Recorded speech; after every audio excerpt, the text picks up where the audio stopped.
সঠিকভাবে চাইতে পারেন, তাহলে যত বড় শত্রু, যত বড় জালিম, যত বড় অত্যাচারকারী আপনাকে অত্যাচার করুক, আল্লাহ পাক রব্বুল আলামিন সেই অত্যাচারীর অত্যাচার থেকে আপনাকে হেফাজত করবেন ইনশাআল্লাহ তাআলা। খুবই ছোট্ট এবং সহজ একটি আমল, খুবই ছোট্ট এবং সহজ একটি আমল।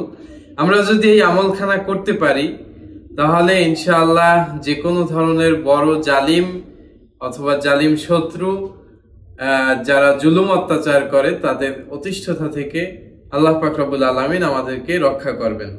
আসসালামু আলাইকুম ওয়া রাহমাতুল্লাহ। প্রিয় দর্শক শ্রোতা, আপনাদের সকলকে দারুস সালাম স্টুডিওর আরো একটি ভিডিও পর্বতে স্বাগতম।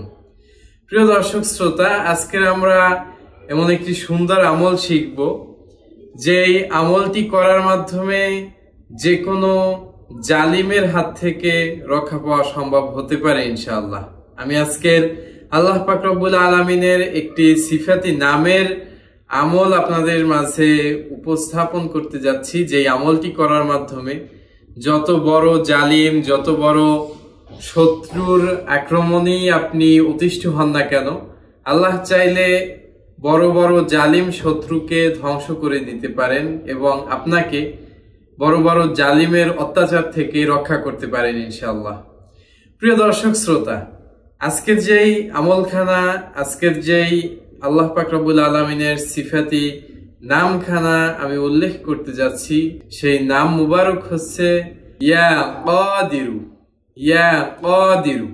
প্রিয় দর্শক শ্রোতা, খুবই ছোট্ট এবং সহজ একটি আমল, খুবই ছোট্ট এবং সহজ একটি আমল। আমরা যদি এই আমলখানা করতে পারি তাহলে ইনশাআল্লাহ যে কোনো ধরনের বড় জালিম অথবা জালিম শত্রু, যারা জুলুম অত্যাচার করে, তাদের অতিষ্ঠতা থেকে আল্লাহ পাক রব্বুল আলামিন আমাদেরকে রক্ষা করবেন।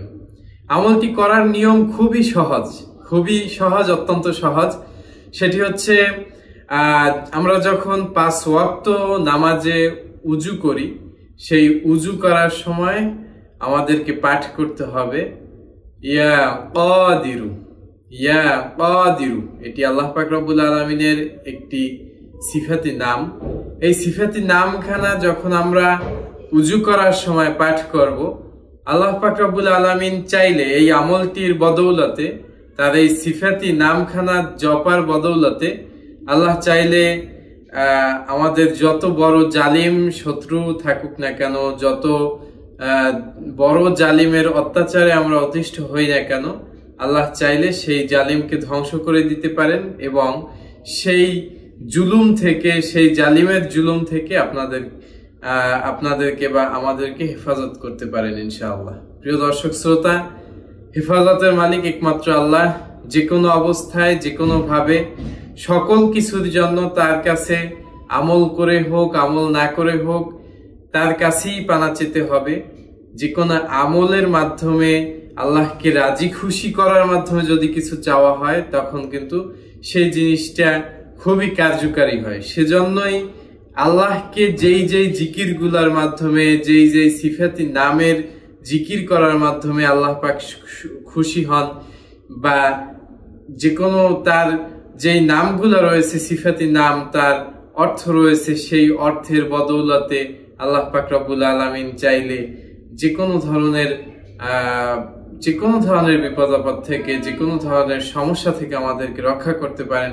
অতএব আমরা এই পদ্ধতিগুলো অবলম্বন করে, এই আল্লাহ পাক রব্বুল আলামিনের সিফাতি নাম পাঠ করে, সিফাতি নাম জপ করে, জিকির করে, আল্লাহ পাক রব্বুল আলামিনের কাছে নামাজ আদায় করে, বিভিন্ন সময় যেই যেই সময়গুলোতে দোয়া কবুল হয়, সেই সেই সময়গুলোতে যদি আল্লাহ পাক রব্বুল আলামিনের কাছে বেশি বেশি দোয়া করতে পারি এবং যত জটিল সমস্যায় পড়েন না কেন, যদি আল্লাহ পাক রব্বুল আলামিনের কাছে কায়মানা বাক্যে দোয়া করতে পারেন যে আল্লাহ, আমাকে আপনি মাফ না করলে আমি কোথায় যাব, আপনি আমাকে মাফ করেন, আপনি আমাকে রক্ষা করেন, আপনি আমাকে এই জালিমের জুলুম থেকে, অত্যাচার থেকে আপনিই একমাত্র রেহাই দেওয়ার মালিক।